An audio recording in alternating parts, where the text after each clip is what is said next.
Hi, my name is Regina Frank, and I used to work under the title The Artist is Present for 25 years.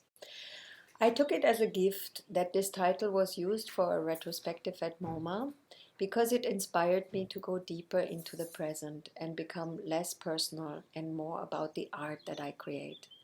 So this year, as I'm 7 times 7 years old, I began a new phase of my life and started the project The Art is Present on the 15th of February 2015.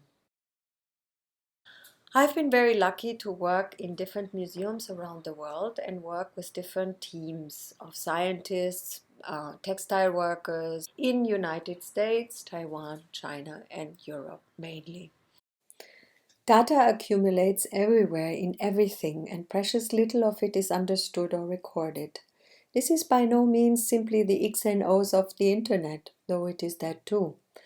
Data lodges in the pearls hand sewn on a dress by a woman in Indonesia paid just 20 cents per hour. It illuminates a solar powered string of lights. It feeds the mysterious organic growth of mushrooms. It determines the geographical pattern of recent global disasters. I use the dress to address this information and, like this, let it come close to my skin.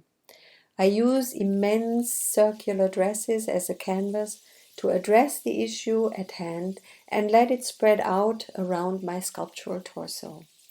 Active with the labor of stitching, transcribing, brushing, painting, cleaning, depending on my performance installation.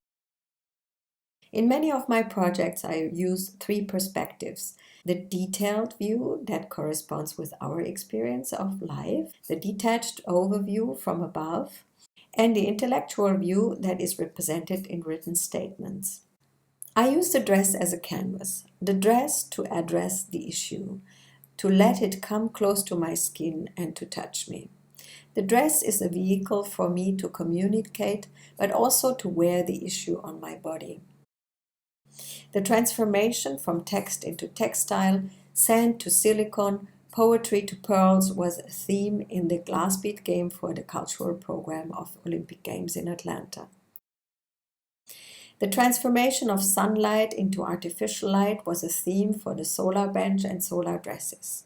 Energy collected by solar lakes speeded up the rivers of LED light. Island dealt with major environmental problems. Aerial images were put together as a collage and created an island landscape. The performance is very simple.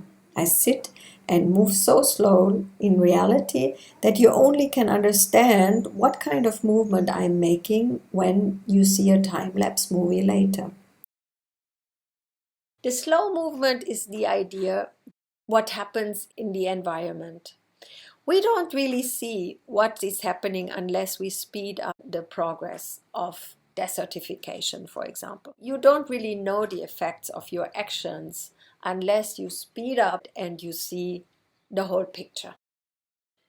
In the window on Broadway of the New Museum of Contemporary Art in New York, I was working every day for an average salary of a different country, making in the beginning Norway's wage for $17.10, coming further down to 20 cents per hour for Indonesia.